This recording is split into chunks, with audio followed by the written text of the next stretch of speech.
Olá pessoal, estamos mais uma vez aqui com o programa Transa Segura. É um programa de entrevistas novo que faz parte do nosso HPV Online, né? E hoje nós vamos entrevistar a doutora Luísa Zonzini, cirurgiã plástica, e que tem atuado bastante com essa parte de estética genital, tanto masculina como feminina. E hoje nós vamos começar a ver com ela esses detalhes, né, Luísa? Obrigada, viu, gente, pelo convite. É muito legal estar aqui estreando com vocês nesse podcast, que eu acho que, assim, é muito necessário, né? Porque normalmente é uma coisa que as pessoas têm muito receio de falar, né? E Luísa, começando, né? Você acha que ultimamente aumentou muito a procura da preocupação estética genital, tanto do homem como da mulher? Com certeza. Principalmente assim na área da cirurgia plástica, né? As mulheres já tinham essa questão, né? Às vezes tem gente que vem falar, mas é porque a mulher quer fazer algum procedimento estético na região íntima para agradar o homem, e assim, isso é maior balela, porque a grandíssima maioria das mulheres fazem isso porque elas têm realmente uma questão de autoestima, de aceitação, muito grande com relação à questão íntima, e isso às vezes acaba impedindo que elas se sintam à vontade com o parceiro. Então não é uma questão para agradar o parceiro, mas é para se sentir melhor consigo mesma, né? Então isso é uma coisa bem estabelecida, assim, as mulheres já procuram, às vezes não é uma coisa que fala para todo mundo, mas entre as amigas dá aquele, né? Sempre sai um assuntinho. E os homens, de repente, surpreenderam, né? Porque assim, hoje em dia a gente tem não só, né, procedimentos como, por exemplo, procedimentos minimamente invasivos, como toxina botulínica na região escrotal. Agora tem surgido um pouco mais essa questão de preenchimento na região do pênis. Então eles começaram a ter um outro olhar para a parte estética, né? Que não era tão divulgado quanto hoje está sendo, né? Eu acho que as redes sociais têm uma contribuição muito grande com isso, né? De acabar amplificando aí alguns modismos, né? Bom, eu acho que, né, pelo consultório, todos os homens, né? Aquela brincadeira que a gente fala dos 2 centímetros, né, se pudesse aumentar, engrossar ou fazer alguma coisa na região genital, quase que todos os homens fariam alguma coisa. Então, eu acho que talvez essa expansão aí das informações dos procedimentos tenham dado aí asas às vontades, né, tanto dos homens quanto das mulheres. Agora, doutora Luísa, vamos lá. A pergunta que não quer calar. Vamos começar a pimentar esse negócio aqui, porque está muito sério. Quero saber o seguinte. Vai lá, chega lá paciente, resolve lá, faz um contatinho com você, quer fazer barba, cabelo e bigode. Fazer tudo. Eu quero saber, com relação ao pós-operatório, se você orienta uma transa segura ou você orienta segurar a transa. O que você fala para paciente depois disso? Me conta. Bom, então, depende muito da cirurgia que realiza, né, Ju? Mas... Quanto tempo? Então, cada cirurgia vai ter uma especificidade, né? Então, por exemplo, se a pessoa faz a ninfoplastia, que é o mais frequente, né, que é a diminuição dos pequenos lábios, a gente diz para pelo menos 40 dias sem relação sexual, tá? Relação sexual de penetração. Mas existem outras formas de que ela pode, né, trabalhar isso, interagir de forma segura. De forma segura. De forma segura. Mas assim, de penetração, 40 dias. Porque você tem ali ainda a cicatriz que vai ficar bem na região da entrada, né? Então, às vezes, o atrito pode fazer com que você tenha uma deiscência. Hoje em dia, a gente faz técnicas, né? Que as cicatrizes são, assim, imperceptíveis, né? Então, se ela não quiser, o parceiro nunca vai saber que ela fez nada ali. Também, por exemplo, uma coisa que a gente faz com uma frequência razoável é a lipoaspiração do pubis e a lipoenxertia dos grandes lábios, porque muitas vezes, ou pós-emagrecimento, ou então com a gestação, né? Engorda para gestação, emagrece, engorda, emagrece, os grandes lábios ficam um pouco murchos, né? Gente, pra quem não sabe, eu trouxe aqui um modelo, né? Então eu vou mostrar pra vocês, porque às vezes fica meio difícil de entender, tá? Então, Foco na pepeca. foco na pepeca. Então, pessoal, os grandes lábios são essa regiãozinha aqui, né? Então, normalmente, ela é mais fofinha, assim como o pubis. E na hora da penetração, isso é importante você ter esse volume para não machucar a pessoa. Então, às vezes, se ela tem perda de volume nessa região, às vezes ela sente dor na penetração pelo impacto do pubis masculino na região do pubis ou, né, grandes lábios dela. Então, assim, é meio que mesmo assim Um amortecedor. um amortecedor, Então, assim, isso é importante. Também quando perde volume, às vezes, você acaba tendo uma exposição maior do clítoris, né? E isso, muitas vezes, as pessoas acabam, às vezes, tendo incômodo, né? De fazer um exercício físico, ficar raspando. Então, também você ter a região dos grandes lábios mais preenchidinha, ela faz com que você tenha ali um fechamento melhor e uma proteção também da região do capuz clitoriano, né? Tá. E aí você pegou isso daqui, tal, fez toda, né, a parte estética. Quero saber o seguinte. Tem classificação de pepeca?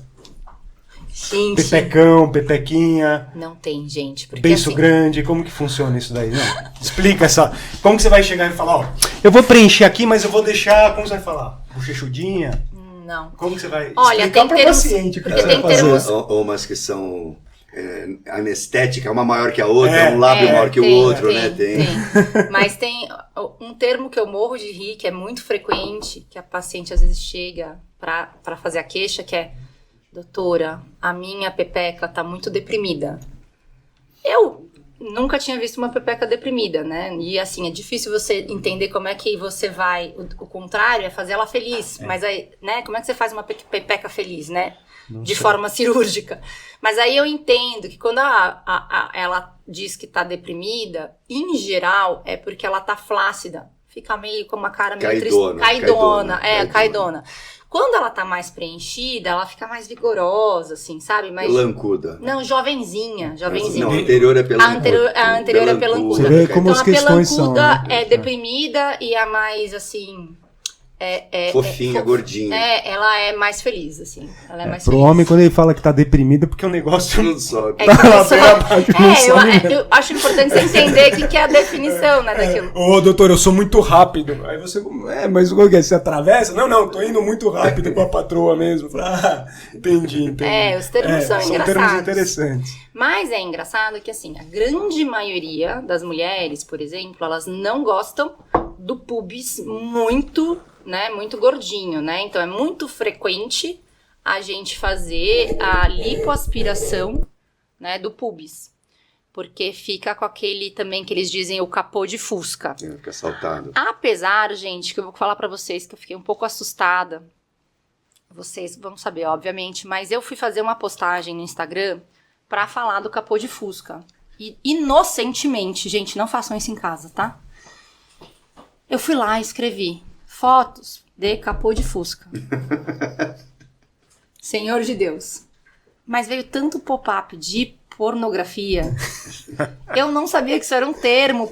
Pornô. Luísa, E aí eu descobri um outro termo isso daí foi o pornô. que você deu desculpa pro teu marido. Não, Você gente. tava procurando mesmo. Vai. Mas desculpa que você deu pra ele. Falou, não, amor, eu tava... Foi sem querer, foi tava sem gravando querer. lá Claro, pro não. Transa Segura. fui Não procurar. era pro Transa Segura. Eu Ah. queria fazer uma postagem com os termos chulos, Usados, né? Ah. Também descobri, não digitem, gente, nem capô de fusca, tá? E nem pata de camelo, não façam isso. Não façam. Ela descobriu esses nomes agora. Mas tem Porque- bastante. Porque é assim, é um pouco perturbador. Luísa, eu queria saber o seguinte, vamos lá, agora vamos para a parte de complicações cirúrgicas, né? Tá. Então, por exemplo, a gente lá na nossa área, a gente mexe muito com doença sexual, principalmente HPV. O paciente já vem, ou tanto homem como mulher, né? Já vem com cauterizações e que causaram cicatrizes importantes, né? Mais comum com ácido tricloroacético, que queima muito, queima a área profunda dos pigmentos, né? O mesmo bisturi elétrico, que aprofunda demais áreas grandes, né? Podofilina. Que A toda... podofilina também pode me deixar sem cor, né? Na verdade, gente, toda lesão térmica na pele, na epiderme, ela pode gerar uma Hipocromia, né? Então, que assim, esse é um risco... ausência de cor. Isso. Você lesa definitivamente os melanócitos e isso é irreversível, né? Aí nessa classificação a gente teria essas manchas pelas cauterizações e cicatrizes mesmo, né? Deformidades da região genital. Eu queria que você falasse um pouquinho das cicatrizes e como que você aborda as manchas, né? Tá. As manchas de hipocromia são as mais difíceis. O que é hipocromia? Que é quando fica branco, né? Porque você Sem tem cor. essa lesão, né? Que é uma lesão irreversível do melanócito. Vitiligo. É que o vitiligo, hoje em dia, você consegue reverter com alguns Mas tratamentos. fica alteração com o aspecto do vitiligo. Isso. Então, assim, hoje, que nem, não é como o vitiligo, porque ele pode voltar, mas no caso de uma acromia, né, por um ácido tricloroacético ou por uma cauterização, às vezes isso não volta mais. Aí a gente tem a opção de pigmentação, que seria uma tatuagem mesmo, né? Existe uma área de tatuagem médica que você faz o mesmo tom do tom da pele. Na área íntima, isso é um pouquinho menos complicado, porque como é uma região que expõe menos ao sol, você tem menos variação de tom, né? Quando a gente faz isso em pele que se expõe ao sol, por exemplo, as mulheres querendo fazer estrias, às vezes você pode estar mais bronzeada e aí o tom da pigmentação já não é o tom que estava na estria, então dá um problema. Então, se você acertar o tom, ele vai até bem. Mas existe uma possibilidade de que você acabe tendo um pouco de extravasamento do pigmento para a derme profunda e acaba, às vezes, fazendo uma manchinha um pouquinho mais escura do que o tom original. Isso, às vezes, numa região escrotal, ninguém nem nota, né? Porque a região escrotal tem aquele tom enrugado, um tom mais escuro, não faz diferença. Mas dependendo do grau de exigência estética do paciente, isso pode ser um problema, né? Então, às vezes, as acromias, por exemplo, no escroto, a gente já teve caso desses, e a gente já fez juntos, né? Às vezes, vale mais a pena você fazer uma ressecção primária, porque aí você transforma numa cicatriz linear, que no meio ali, né, do enrugamento, você não vai ver, né? Do que você ficar pensando em pigmentar, né? Então, eu acho que você tem que pensar nisso. É uma região que eu consigo retirar a lesão, uma ressecção linear vai ser mais estético, talvez seja melhor, porque a pele do mesmo tom tira aquela área de acromia. Putz, não dá. Aí a gente pode pensar numa pigmentação. E aí, para a área íntima, é muito importante fazer isso sob sedação, porque é uma área muito dolorosa. E se você infiltra antes de tatuar, você tem um risco ainda maior, porque você infiltra, né? Você põe líquido na região da derme, e aí a chance de você ter esse aprofundamento do pigmento é muito maior, né? O que eu acho importante, e, bom, já fizemos casos juntos aí, e que eu falo para o paciente, tomar muito cuidado, que às vezes aquela pequena mancha que ficou, pode ser que incomode um pouco, a gente vai mexer, vai fazer uma pigmentação, chame mais atenção do que se não tivesse feito nada. Original. Né? Então, e às vezes a ressecção vai melhor por conta disso. Às vezes você vai mexer ainda mais na região íntima, vai chamar mais atenção do que se tivesse deixado como estava. Eu acho que a verdade é isso. Não existe nenhum protocolo bem estabelecido sobre isso. Eu acho que você tem que avaliar caso a caso, entender a situação do paciente e tentar propor para ele as melhores saídas dentro da possibilidade, né? Sim. Outra coisa, Luísa, a gente tem umas cicatrizes que o paciente vem, que às vezes é na região do abdômen, da pube, inguinal, e que são tipo queloides, né? Ele tem tendência a ter queloide, né?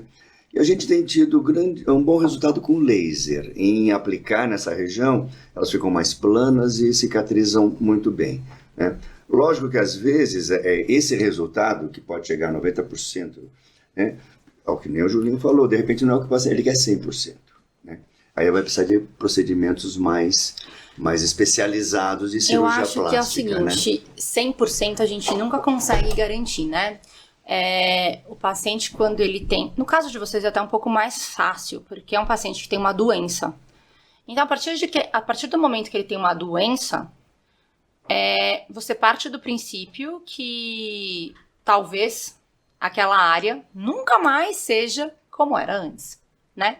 O que é bastante complicado pra gente que lida só com estética, porque antes você tem um órgão, né, uma região que é normal, e de repente você tá tentando melhorar, né? Então, na questão do queloide, né, você pode às vezes melhorar muito a cicatriz, mas a gente sempre fala que a cicatriz, cirurgião plástico não tira a cicatriz, né? A cicatriz, uma vez feita, ela vai sempre existir. O que você pode fazer é melhorar a qualidade da cicatriz. Eu gosto também muito dos resultados dos lasers e eu uso geralmente no consultório, a gente acaba fazendo para pacientes que têm essa tendência, então de repente fez um primeiro queloide. A gente pode ressecar aquela cicatriz e fazer uma solução com um corticoide intralesional. Existe a opção de quimioterápicos, que hoje eu tenho priorizado o uso de quimioterápicos injetáveis, intralesional, aí se faz intradérmico, porque o corticoide, ele tem uma resposta legal, mas ele tem um risco de atrofia da pele, que pode acontecer, e às vezes não é logo em seguida, não é um mês, 2 meses, às vezes vai aparecer 6 meses depois, o paciente volta e tá lá. A pele aprofundada. Com a pele mais afundada, afinada, com a telangiectasias, e também às vezes tem depósitos do corticoide que ficam umas plaquinhas branquinhas. Então eu tenho preferido quimioterápicos como, por exemplo, o 5-fluoracil, mas você pode usar a bleomecina também, que tá difícil de encontrar no mercado. E os lasers são uma ótima opção, porque se ele não tem um relevo tão importante, o laser, às vezes, numa sessão única já resolve. Agora tem queloides que eles são muito ativos, né? Então eles estão muito vermelhos, eles têm muito prurido, sente um repuxamento, então eles são sintomáticos, né? Aí nesse quesito, o quimioterápico tem uma resposta muito boa. Existem trabalhos também de pacientes de você fazer a ressecção da área do queloide e no pós-operatório fazer microdose de toxina botulínica com ótimas respostas também. E a gente tem feito alguns casos também. Você resseca, faz de novo sutura. E aí você faz nas bordas microdoses de toxina botulínica e tem bons resultados. Tem muita gente usando isso para cicatrizes de tireoidectomia, né? Porque são as cicatrizes mais visíveis. Né? E tem uns estudos com ótimos resultados. O que a gente começou a fazer, principalmente lá no Instituto, nós fazemos muita, né? Cirurgia da fimose, a postectomia. E tanto por conta de inflamação, quanto por conta das lesões, né, do HPV, enfim. E a resposta que a gente tem tido com a aplicação do laser no pós-operatório, na região da cicatriz, é impressionante, né? O paciente fica muito satisfeito. Lógico que a gente tem aquilo lá, o paciente tem uma doença. Sim. Então, você já faz uma cirurgia, a gente já faz uma cirurgia muito cuidadosa, toda bem delimitada. Então, já tem um pós-operatório bom, né? Mas ele tinha uma doença. E aí a gente faz a aplicação do laser, o nível de satisfação é excelente, visto que ela já olhava e falava, olha, putz, eu sei que eu vou ter que fazer porque eu não tenho outra opção. A vantagem é essa. Vocês têm pacientes que são doentes, né? E vocês têm áreas que não são expostas ao sol.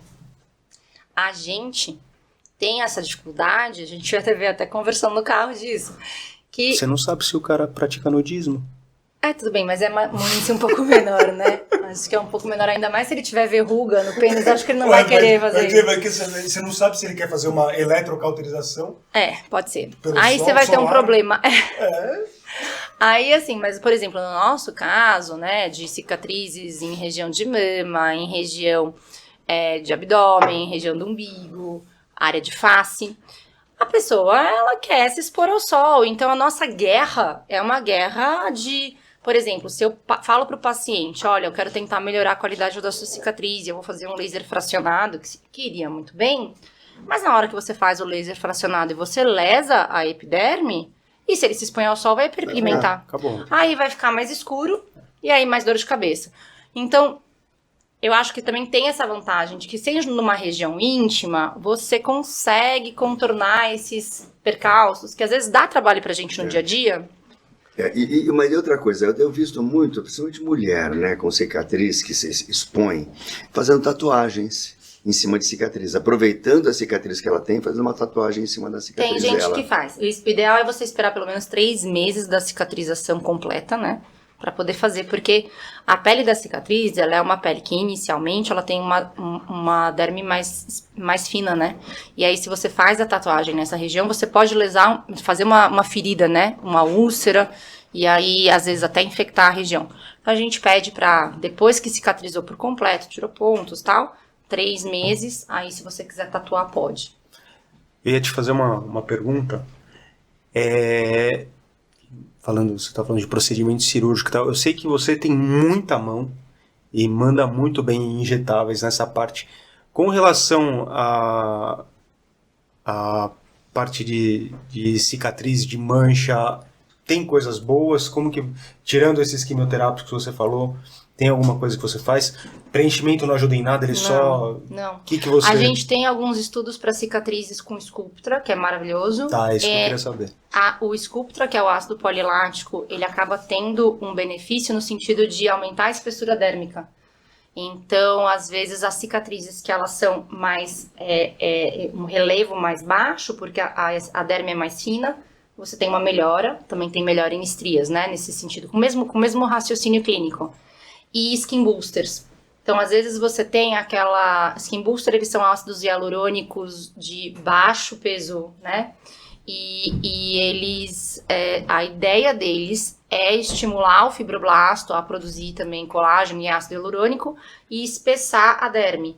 Então, por exemplo, às vezes, que a gente usa muito para acne, né, Júlio? Então, por exemplo, a pessoa tem aquela acne afundada.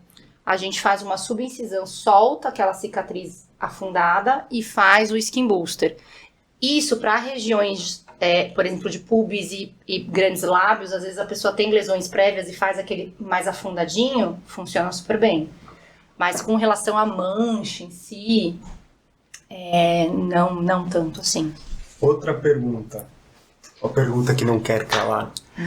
Tá, você chegou lá, a paciente já se organizou para fazer o procedimento com você, e você vai lá examinar e ver uma lesão, um HPV. Já aconteceu? Ah, já mandei para vocês. E como que foi? Você já falou, ó, vamos ter que fazer algumas cocitas a mais aqui. Como que foi o negócio? Quando é paciente adulto, porque a gente atende mulheres adultas, homens adultos, adolescentes. Quando é um paciente adulto, é mais tranquilo. Você vai lá e joga real pra pessoa, né? Às vezes, quando é um jovem, muito jovem, que vem acompanhado, de repente, ou vem a primeira vez com a família e depois vem sozinho, aí existe todo um tato, né, maior de conversar, porque você não pode deixar, né, passar, né? Hoje eu vejo isso muito, que a maioria das minhas pacientes, assim, acima de 12, 13 anos, todas são vacinadas com relação ao HPV. Bom. Né? Então, a maioria, assim, inclusive faz parte da anamnese, né? Então, eu vejo, assim, que é uma coisa que é muito bem estabelecida já para essa geração aí. Mas isso, não só quando a gente faz um exame pensando em estética íntima, tá? Porque a estética íntima, eu já operei meninas muito jovens. Aí você fala assim, mas você vai operar a região dos pequenos lábios numa menina, de repente, menor que 15 anos? Sim, para mim é até mais fácil. Porque às vezes essas mulheres, essas meninas, elas ainda não tiveram a primeira relação sexual, porque elas têm tanto desconforto e tanta vergonha. Já é difícil ser adolescente, já é difícil ser uma menina adolescente. Você ter alguma alteração, alguma coisa diferente ali na região íntima, já dificulta ainda mais o seu relacionamento, né, com o sexo oposto. Então, às vezes, pra mim é mais fácil, porque às vezes, em geral, ela não teve a iniciação sexual por conta desse trauma. E aí eu não tenho nem a preocupação, por exemplo, de ficar tendo que me preocupar se vai ter relação ou não vai ter relação, se de repente vai burlar as minhas orientações. Geralmente ela vai esperar de qualquer jeito. Vai, elas são as melhores. E Lulu, assim, elas geralmente vêm, essas pacientes, você falou, uma coisa interessante, você falou, não tem idade para fazer. Como que funciona isso? Primeiro com relação à idade e à indicação.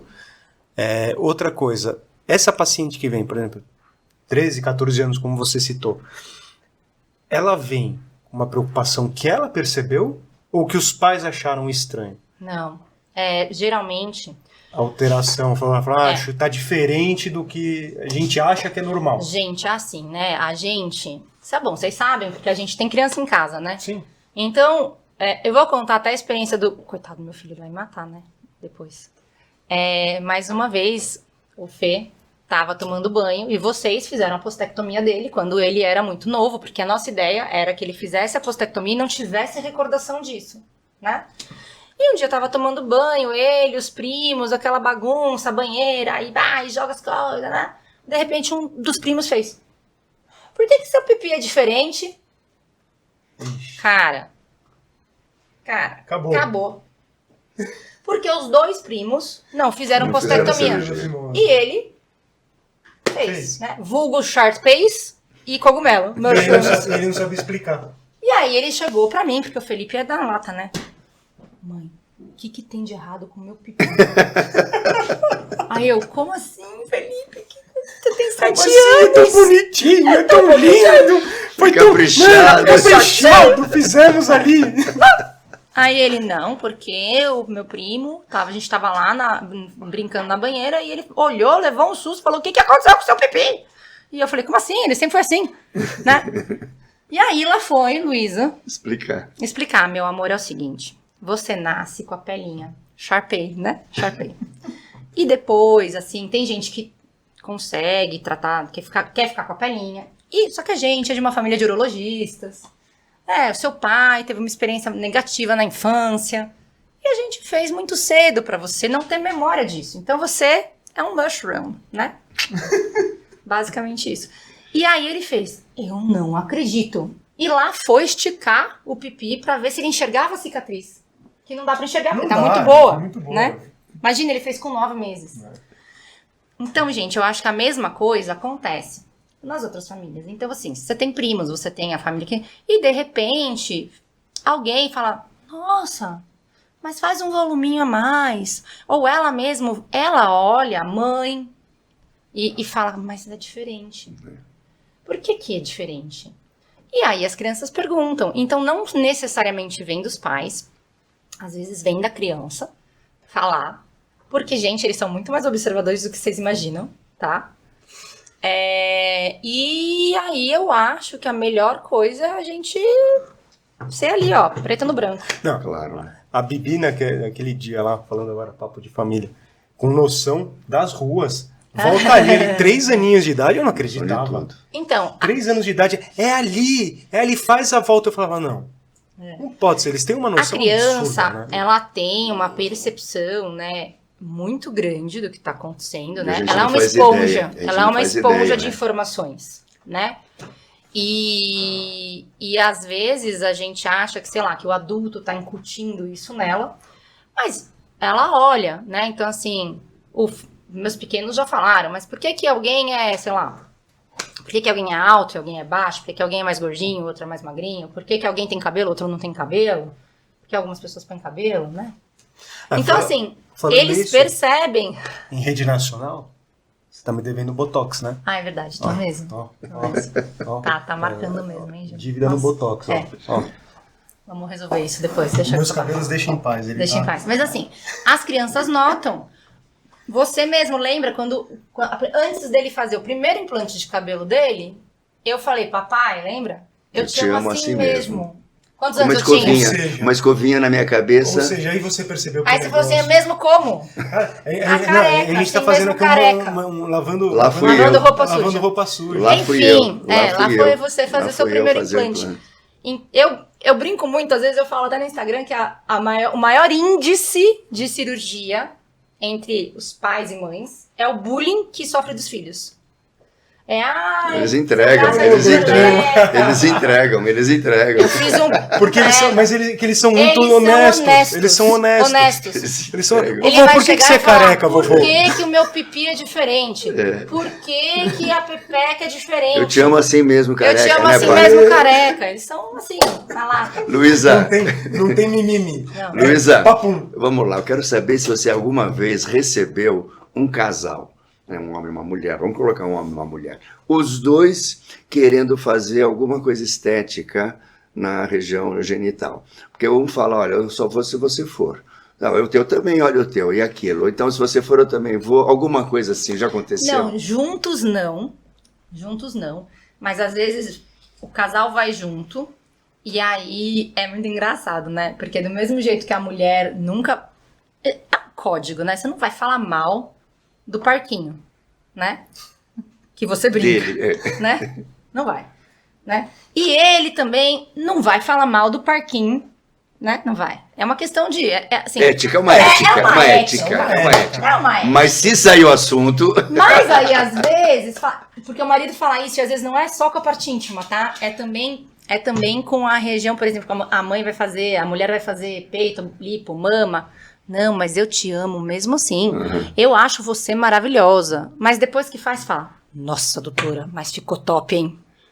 Então depois fala, nossa, mas ficou muito melhor. Não tinha coragem de falar Não antes. tinha. Aí ela fala, mas você falou que não era ruim. Não era ruim. Mas Mas melhorou, ficou muito melhorou. muito não, melhor. esse é ético, né? Esse é ético, inteligente. Não. Esse é inteligente. Não, é Eu tive muito uma vez inteligente. uma situação. inteligente. Eu tive Ele uma vez. preveniu a morte. Né? Você falar pra esposa, isso daí é assim, é ter noção do perigo, né? É o mínimo. Lógico. Ele tem noção do perigo. É verdade. Eu tive uma situação que, cara, na hora que ela saiu eu chorei até, porque eu fiquei tão, assim, triste com a situação. Era uma moça que ela veio tinha separado, e ela veio pra fazer uma recalchutagem pós-separação, né? E aí a gente foi falando da parte corporal, então já tinha tido filhos, então abdômen, lipo, mama, o básico ali do mama makeover. E de repente, ela virou pra mim e falou assim, doutora, já que a gente tá aqui conversando, eu posso te falar uma coisa? Eu falei, pode, meu amor. Não, porque o meu ex-marido, quando se separou de mim, ele me ofendeu muito, e aí ele veio falar que a minha pepeca era feia, que a minha pepeca era larga, que a minha pepeca não sei o que lá.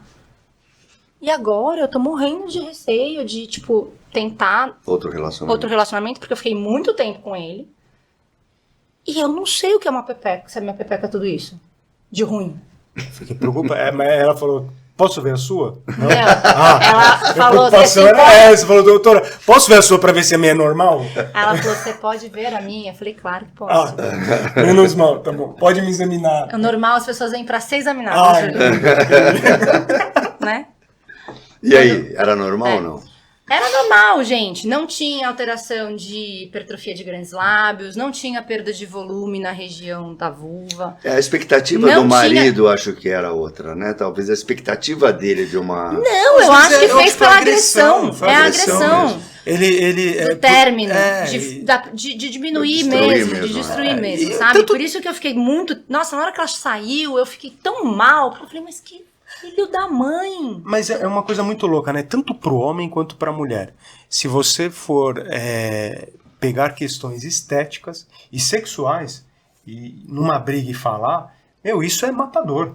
É matador. Você falar alguma coisa, nem que seja mentirosa. Porque ela também pode, né? Você também com esse negocinho aí. Exatamente. Você falar alguma coisa dessa, acabou. Mas não delta zero. O paciente liga como se fosse emergência e vai na clínica para saber se o negócio dele é normal ou não. Mas é não isso. É? Você e chega e fala, não, doutor, falaram mal. Não, porque é muito louco. Você acabou com a cabeça da pessoa. Acabou com a cabeça da pessoa. Você acabou com a cabeça porque, da pessoa. Porque, gente, é uma coisa que, assim, você... É aquela história de que não é só estético, né? Você, de repente, a pessoa sente que ela não teve capacidade de dar prazer pro parceiro, ela sente que talvez Ele relaciona o prazer com o tamanho, né? O homem sim. O homem, né? Acha que fácil ofender grande. O homem se você falar que é pequeno. Mas ambos, tanto o homem quanto a mulher, eles têm um desejo, uma vontade de se sentir desejados. E na hora que você vai lá e faz pouco caso de uma região íntima... Nossa, acabou. Mas o grande problema, sabe o que é que eu vejo? São os pais, né? Os pais, às vezes, levam o paciente, o rapaz, o jovem, falando já desde pequeno que seu pênis é pequeno, seu pênis é pequeno, aquilo vai a vida inteira. Que nem o Felipe, se você não explicasse pra ele, ele vai levar aquilo a vida inteira. Eu peguei uma vez gente, isso é outra coisa. Depois que a gente explicou isso, várias consultas. Depois que a gente explicou isso, aí os primos operaram. Aí operaram. Uma vez eu recebi um médico que veio achando que o pênis dele era pequeno. E eu fui medir, examinei, mostrei padrão, tudo. Ele falou, não, porque eu para ter relação sexual eu tiro a toalha, eu ponho toalha, se tiver mole eu ponho toalha. Como é que você põe toalha para ter relação? Não, ele põe toalha, tira mole, tá ereto, ele tira. Ereto tá bom, mole. Aí expliquei para ele que, lógico, às vezes mole, uns são maiores, outros são menores, o importante é na ereção.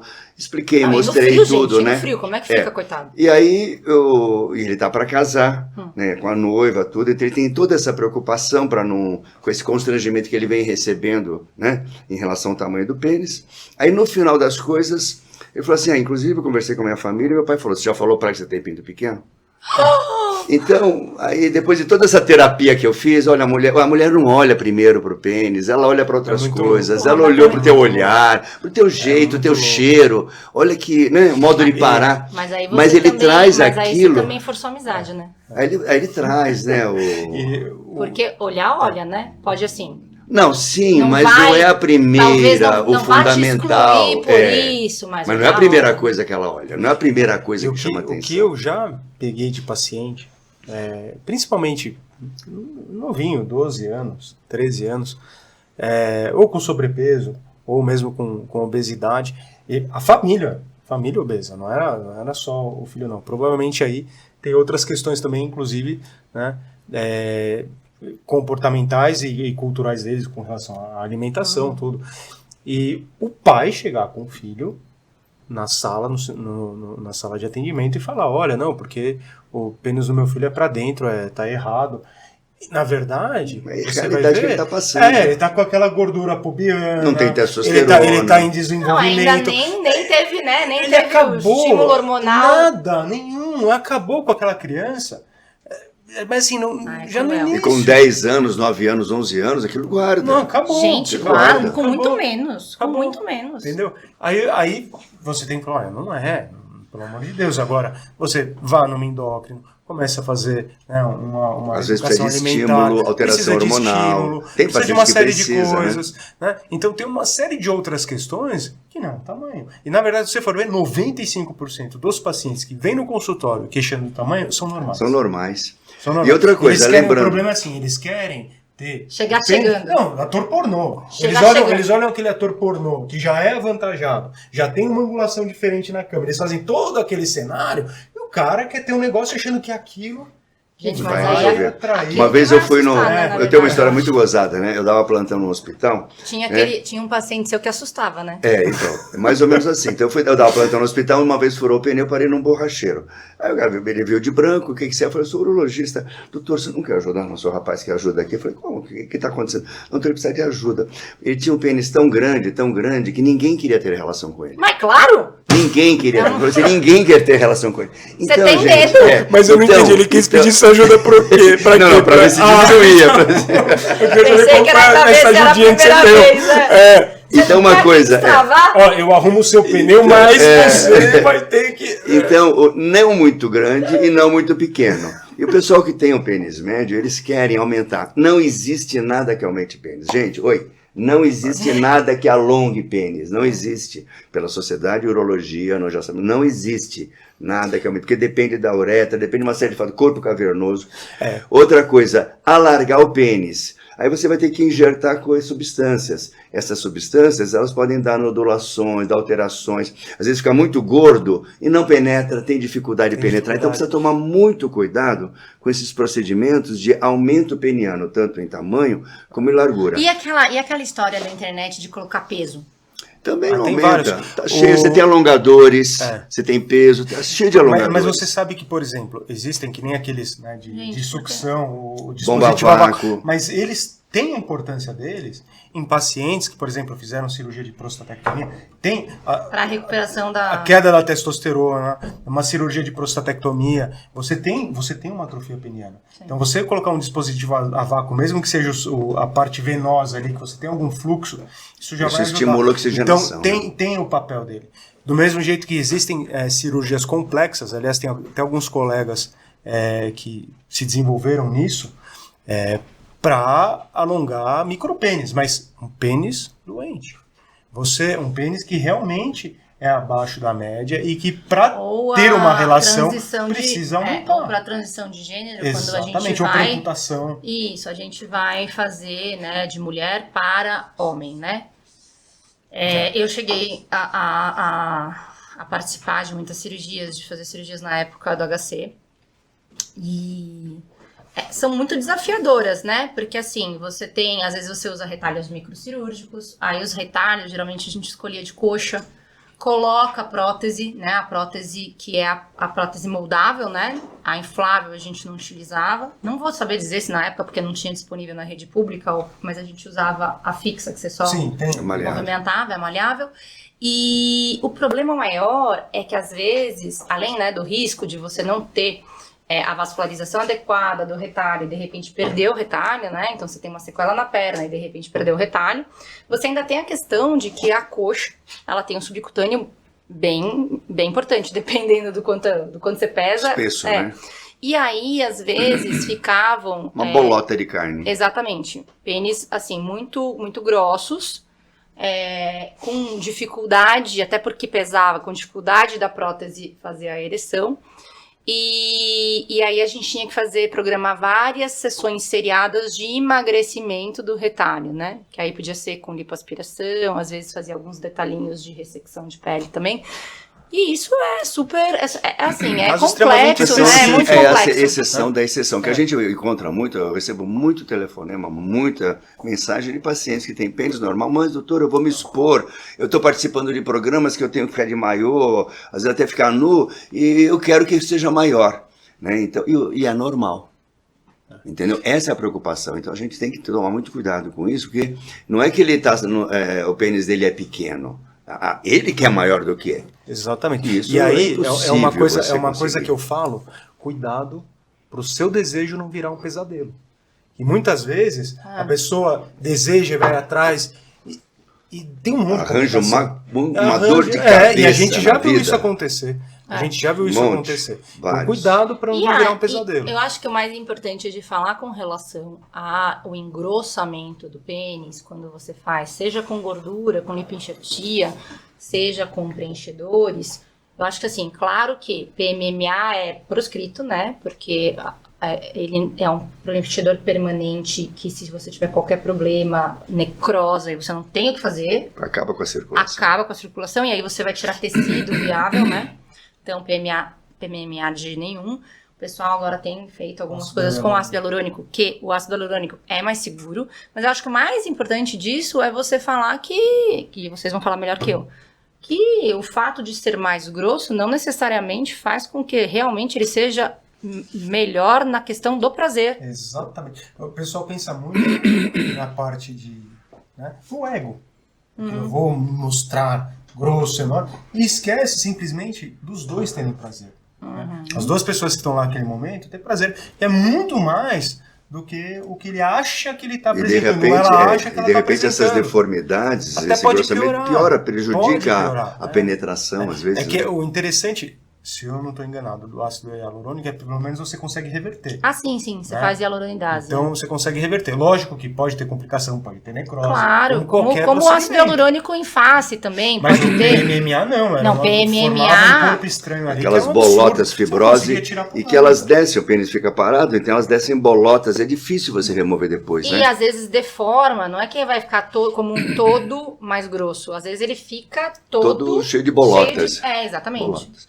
Voltando à pepeca da Luísa. Voltando à pepeca. Vamos lá, gente, temos uma pepeca. Modelo, tá, atenção, gente? O modelo que ela trouxe, está aqui, vocês estão vendo.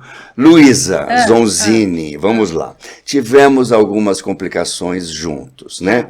Sim, pacientes mulheres que vêm, cauterizaram essa região aqui do introito vaginal, aqui às 6 horas aqui embaixo, né? Nessa região, cauterizaram e vem com lesões de HPV, a gente acaba eliminando, ajudando com laser, tudo, mas aquela região que ela cauterizou, às vezes com ácido, com bisturi elétrico, a fibrose ficou tão grande que, mesmo aplicando laser algumas vezes, a hora que termina a doença, o HPV, essa paciente ela tem dificuldade na relação. A hora que vai ter a penetração, abre e rasga naquela região. E dói. Dor, e ela não consegue penetrar. E aí você tem risco até de reimplantar de novo HPV e tal. E nós já tivemos alguns casos assim, né? Eu queria que você falasse, né, para essas mulheres que têm relação sexual, e às vezes pode ser mulher normal, que de repente ela está tendo uma relação sexual, ou ela está muito seca, ou ela está muito pouco fechada essa região, e corta nessa região. Cortou 1, 2, 3 vezes, aquilo forma uma fibrose que não vai ter mais elasticidade, né? A questão é essa. Passando a pepeca? Passa a pepeca, por favor. A questão é essa, que a fibrose é uma cicatriz, e cicatriz não tem maleabilidade, né, gente? E aí, a região de introito e a vagina, ela é basicamente um órgão que é para ser expandido, né? Para você poder ter a relação sexual. E, inclusive, ao ponto de que se você for ter parto normal, vai passar a cabeça de um nenê. Eu lembro muito bem você me falando isso. Luísa, passa a cabeça de um nenê. No começo, quando eu era nova, eu ficava horrorizada que ele falava isso pra mim. Não, Luísa, passa tudo. Passa a cabeça de um nenê. Eu achava... Meu Deus! Ai, que medo!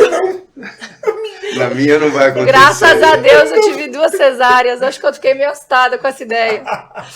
Não que parto normal é maravilhoso, tá? Mas assim, infelizmente eu não tive essa oportunidade. Mas na época que eu era pequena, ele me explicava isso e eu assustava bastante. Mas o fato é que quando você tem a cicatriz e você tem a perda dessa maleabilidade, você pode ter lesões úlceras frequentes e é a questão da dor, né, do desconforto. E se você tem úlcera, se você tem lesão, você tem mais chance de contaminação pelo HPV. Quando acontece isso, às vezes você não tem o que fazer, a não ser tirar aquela área de cicatriz e substituir por um tecido íntegro. E aí a opção que a gente tem, que é uma opção segura, é o enxerto de pele. Qual que é o problema do enxerto de pele na vagina, no introito vaginal? Porque, como a gente estava falando, ela é maleável, certo? E o enxerto de pele, para que você tenha uma boa integração, ele tem que ficar lá imóvel, paradinho, para a pele poder... né, os vasos vão se formando, que chama inosculação, que é um nome bem bonito, por inosculação, e aí depois você vai tendo a vascularização, e aí ele é integrado. A partir daí você não tem risco de perder aquela pele que foi tirada de outra região, às vezes a gente usa da região inguinal da virilha.